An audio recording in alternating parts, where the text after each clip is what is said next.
Here's how I shot this corporate video, from the workflow, the gear, the corporate relationships, the contact information, and overall me showing up to set, that made me make more money in one day than I would have made in 2, 3, 4 days in a normal, day job rate. So let's break it down. So we're gonna start out with the gear. Straight up, I know I don't like to talk about gear too much on the channel, but it means a lot when it comes to saving you time and saving you that travel, either saving you miscommunication or just showing up and being like, oh damn, like you don't have the right lenses, like we can't even shoot today. So I shoot on the Sony FX6 as my main camera, and I also shoot on the Sony FX30 as my B camera, and sometimes actually my A camera because it's real little, can fit on the gimbal really easily, all that, and it has the same color profile. So that's the two cameras. Lenses I like to own, and again, owning lenses is really important because that then when you're turning around and you're traveling, bro, it is so annoying to be like, oh, let me go to a rental house, let me get this lens. Unless you're getting paid narrative work, cool, but if you're doing corporate work, having cameras like this with some autofocus G-Master lenses, excellent. So I actually shoot on the 70-200 f4, the budget model, and now I actually shoot on the Sony 18-105 f4 and on this, as well as the Sony 24-70, the old model. So not the latest model, the older model. That's f2.8 for the FX6. Now, what that does for me is that allows me some wiggle room when I come to set up, when I come to places that need, a smaller or bigger space, or if I just want to have one camera and be able to zoom in. Do that. Unless your client is saying, oh, I want the 85, I want the C-Ray anamorphic, don't even offer it because one, anamorphic lenses, dumb heavy. If you're carrying around lenses all day, anamorphic's heavy. Kill your back unless you're on an easy rig all day. Nah. So that's my lenses and my camera setup.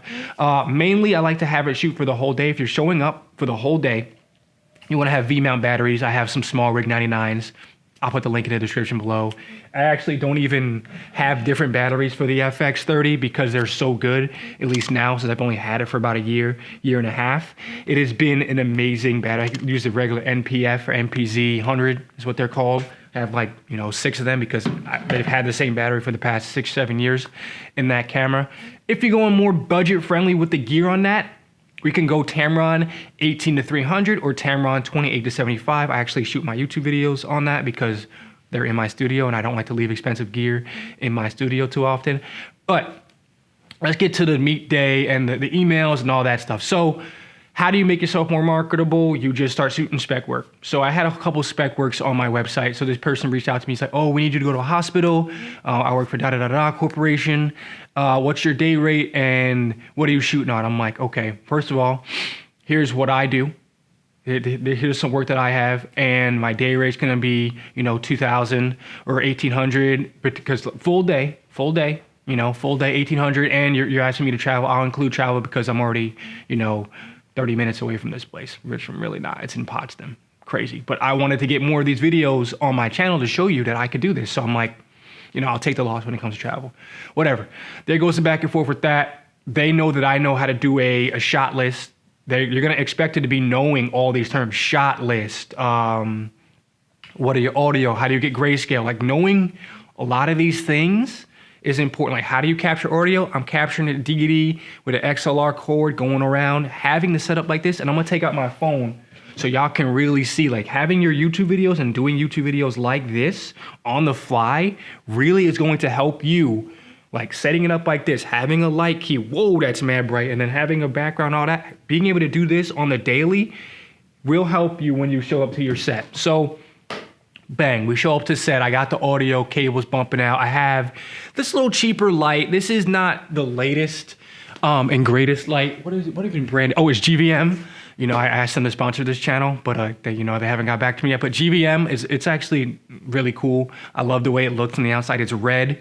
GVM. I'll put the model in the description below. I was able to bring this light and some little tinier lights, but I only used one light for this setup. I had it set to warm like this, and I had the XLR mic going right there out the frame, FX6 one side, and then he had the FX30 on the other side. It's basically a 2-camera interview for a hospital that was trying to tell a story. They wanted to get a narrative forth to their constituents that, one, they're professional, and two, they're making some changes in their program. And if you're able to give them the gear to help tell that story, do it, okay? Show up.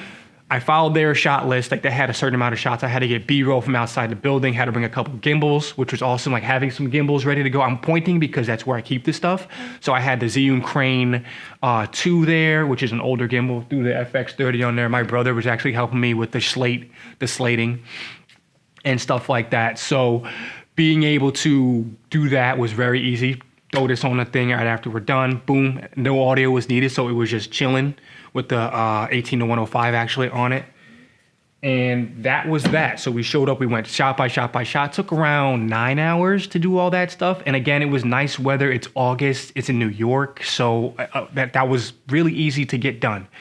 One of the things that I wouldn't do, you know, now looking back, is give too much with the gear. I feel like bringing the Sony FX6 up there is a little overkill, but then again, if you're trying to get more work, bring the gear out, do what you got to do. I feel like 2 FX30s would have been awesome for that because they would have been able to match it perfectly. But hey, I'm not in the editing room. Now, they only took me up on doing the shooting, which again, awesome for me because editing outside of YouTube videos is kind of tedious for me unless I'm doing narrative work.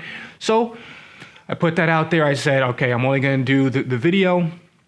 I shot, we finished, we wrapped up, I packed up, I put all my stuff in this wagon, you know, worked on my workflow, packed it up, brought it back, made them all my checks, you know, or did I actually get the footage on the memory card? I shot on the Lexar memory cards. They're more reliable for me because one, they are cheaper and they're not tough cards. So I said that wrong, but they're not tough cards, but they're more reliable for me because they're budget and they're cheaper. So think about what you're doing. Memory, all that stuff really needs to be covered by you substantially because if you don't have your memory cards, you don't got the right audio, you ain't got, you know, the right color light, you don't have different types of audio too because, this might play around with you with the XLR cable, might not be powering correctly into the top handle. Gotta have a backup, gotta have like some Rode, you know, wireless microphones or some DD wireless microphones or just some lavs, some Tascam lavs right then and there. Boom. So I had all that. I had the audio going right into the camera because I'm not sending a separate audio file. I'm not doing that right now at this rate because I had the FX6s right there in the time code. Easy. Boom. You can match it up to anything, which is extremely easy. So that was done. We got back. I upload the footage. Now, here's where having a MacBook Pro is really annoying, right? And I'll tell you why. I'm going to find it right now. I had to buy one of these for my MacBook Pro. This is basically a, you know, hub with an extra bit of ports that I would be able to add. And why is this annoying? Because there's no Ethernet port on the most MacBooks Pros. M1 up, I don't really see an Ethernet port. I could be bugging, but I have the M1, which is a little old now, a little dated. But for simple editing, simple uploading, it kills it. I upload all my videos and like off this, so it's super easy. So I did that. And I had to plug this in, obviously, and then, you know, get the internet going. Had the 4K files. It was probably like 120 video files with a little slate in between, a couple interviews. That was said and done. Now they kept calling on me for more work. Why? Because I delivered. You know, I showed up. I had the gear I said I had.